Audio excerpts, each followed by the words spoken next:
안녕하세요. 귀촌 한담입니다. 날씨가 추워지면서 로켓 스토브를 놓기 정말 잘했다는 생각을 많이 하게 됩니다. 일렁이는 불꽃, 타닥거리며 타오르는 장작 소리가 여간 듣기 좋지 않습니다. 자주 놀러오는 귀촌 동기들이 와서 보고는 와와 거리며 자기들도 만들어야겠다고 미주알 고주알 물어봅니다. 나도 인터넷에서 습득한 지식밖에 없는 주제에 종이에 설계도면까지 그려가며 열심히 설명해 주었습니다. 내 설명이 미진한 부분은 인터넷에서 로켓 스토브를 검색해 보라고 하며 기왕 만들 거라면 구들 침대도 사용할 수 있는 로켓 매스 히터를 만들어 보라고 했습니다. 며칠 후에 그중 한 친구가 힘든 일을 하는 도중인 듯 숨을 헐떡거리며 전화를 했네요. 형님, 연기가 잘 안 나가는데 어떻게 해야죠? 응? 로켓 스토브를 만드는 거야? 예, 방금 기초 부분 만들고 테스트를 해봤는데 연기가 잘 안 빠지네요. 알았어, 내가 갈게. 그리 멀지 않은 곳이라 전화 끊고는 곧장 달려갔습니다. 이 동생이 만들고 있는 로켓 스토브를 보니 장작 투입구보다 연통이 좁아서 생긴 문제였네요. 하수구는 좁은데 물을 들이부은 형국입니다. 장작 투입구를 왜 이리 크게 만들었냐고 물어보니 통 큰 남자라 장작을 큼직큼직하게 넣고 싶었다고 합니다. 그 동생 나름대로 연기를 빠지게 하려고 연기 배출기를 사서 연통에 달았던데 로켓 스토브의 장점 중 하나가 원활한 자연순환입니다.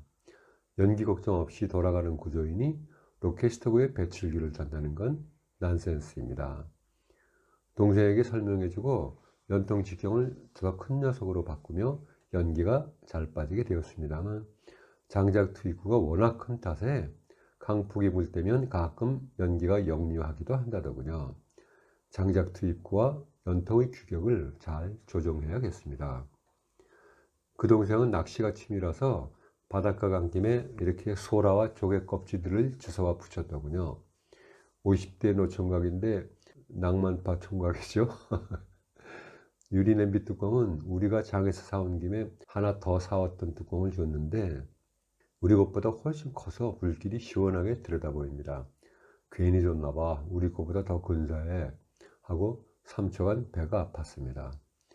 손재주가 좋아서 냄비 뚜껑 주변을 철판을 잘라 잘 막아 놓았네요. 장작 투입구 왼쪽 옆에 동그란 구멍이 2개 보이시죠? 군고구마 구워 먹는 통이라고 합니다. 통을 잡아 빼어 고구마를 넣고 밀어 넣으면 되네요. 아이디어 좋지요?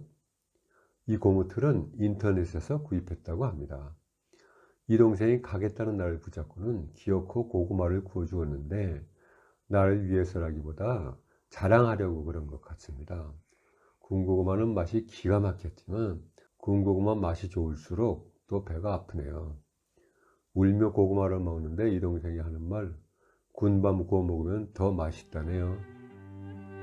로켓 스토브를 놓아 마루가 따뜻해진 김에 마루에 쿠션도 놓고 바닥도 새로 깔고 단장을 하더군요. 우리 시골집에 놓인 로켓 스토브와는 또 다른 맛이 있죠. 화구와 연소통을 크게 만들어 굵은 통나무가 통째로 쑥쑥 들어갑니다. 잘 때 큰 녀석 2개 넣고 자면 아침까지 탄다고 합니다. 일장일단이 있네요. 그리고 한 2주일 후 또 다른 귀촌 동기 동생에게서 전화가 왔습니다. 이 동생은 한전에 근무하다가 근무 도중 산업재해를 당하는 바람에 퇴사하고 귀촌한 친구입니다. 자기도 로켓 스토브를 만들었다는군요. 하지만 우리처럼 벽돌이나 흙으로 만들지 않고 LP 가스통으로 로켓 스토브를 만들었으니 와서 봐달라고요. 이거 다들 로켓 스토브 바이러스에 걸린 거야? 왜들 이러는 거야? 백신이라도 만들어야 하는 건가? 달려가 보니 이렇게 만들었네요. 텍사스 들판을 달리는 서부 영화의 증기기관차 같습니다. 이 동생은 용접 기술이 있어서 가스통 2개를 파이프로 연결하고 안에는 진흙으로 화구를 만들었다고 합니다. 그런데 규격들이 로켓 스토브의 틀을 확 초월해 버렸군요. 거창하게 생겼죠. 게다가 뒤쪽으로는 여러 개의 엑셀 파이프가 연결되어 있습니다. 파이프들이 이 정도로 주렁주렁 달려 있었습니다. 이 파이프 다 뭐에 쓰는 거야? 하면서 파이프를 따라가 보니 이렇게 순환 모터가 2개 달려 있고 커다란 온수통이 연결되어 있었습니다. 온수도 늘 사용할 수 있고 경우에 따라 보일러로 사용할 수도 있다고 합니다. 이 정도의 설비라면 화력이 많이 소모될 텐데요. 그럼 장작을 많이 떼야 할 텐데, 그래서 참나무 한 차 사다 놓았어요. 준비성이 참 좋은 동생이죠. 그뿐만 아니라 온수통 밑에는 이렇게 복잡한 전기장치까지 있습니다. 온수의 온도를 설정할 수도 있고 온도에 따라 물이 자동으로 급배수되는 자동 제어 장치라고 합니다. 작동 원리에 대해 기타 등등 쌀라쌀라 설명하는데 돌대가리가 못 알아들었습니다. 하여튼 자동 제어 장치라니까 뭔가 근사해 보였고 타이머도 있고 배가 많이 아팠습니다. 그리고 연통은 이렇게 외풍이 심한 벽면 쪽으로 만들어 열을 실내에서 모두 사용하도록 했다는데 대단하죠. 마당에 나서면 바로 바다가 보이는 바닷가집이라 외풍이 심해서 작년엔 너무 추워 고생했는데 올해는 로켓스테브 덕분에 하나도 춥지 않다고 합니다. 그런데 말이죠, 이야기하고 있는 동안 마루에 앉아 있는데 무릎이 시리더라고요. 바닷가 외풍이 세긴 센가 봅니다. 그러니 로켓스토브가 없었을 때는 얼마나 추웠을까요? 하지만 연통이 너무 복잡하게 많다 보니 연결 부위가 새는 곳이 많이 있더라고요. 연통 밑에 플라스틱 통 받쳐놓은 걸 보이시죠? 목초액이 새고 있습니다. 개인적인 느낌이지만 연기의 배출도 그리 원활하지는 않아 보였습니다. 연통의 열을 사용하는 건 좋지만 너무 과하지 않게 연통의 길이를 조절하는 것이 더 효율적으로 보입니다. 무슨 화학공장 플랜트를 보는 것 같습니다. 거창하고 로봇 같은 느낌을 주긴 하지만 로켓스토브가 이렇게까지 변화되는 걸 보니 신기하기도 합니다. 이렇게 시행착오를 겪어가며 조금씩 효능의 폭이 넓어지는 것이겠죠. 개성 강한 2가지 로켓스토브를 보셨는데요.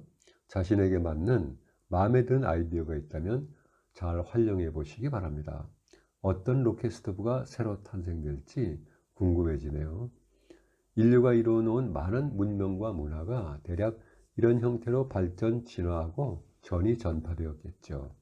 로켓스토브의 변화를 보며 새삼 사람이 참 아름답구나, 그래서 지구라는 아름다운 혹성이 주인이 되었구나 하고 생각하게 됩니다. 다음엔 로켓스토브의 연통에 대해 말씀드리겠습니다. 오늘의 메모입니다. 1. 로켓스토브는 개성대로 꾸밀 수 있다. 인테리어 효과도 있으니 멋지게 꾸며보자. 2. 로켓스토브의 장점은 자연순환이다. 장작 투입과 연통의 상관관계를 잘 이해하자. 3. 로켓스토브는 마징가제트가 아니다. 지나치게 과한 장치는 오히려 효능을 감소시킬 수도 있다. 과한 화장이 생활의 아름다움을 감소시키듯. 오늘은 여기까지입니다. 구독과 좋아요 부탁드립니다. 고맙습니다.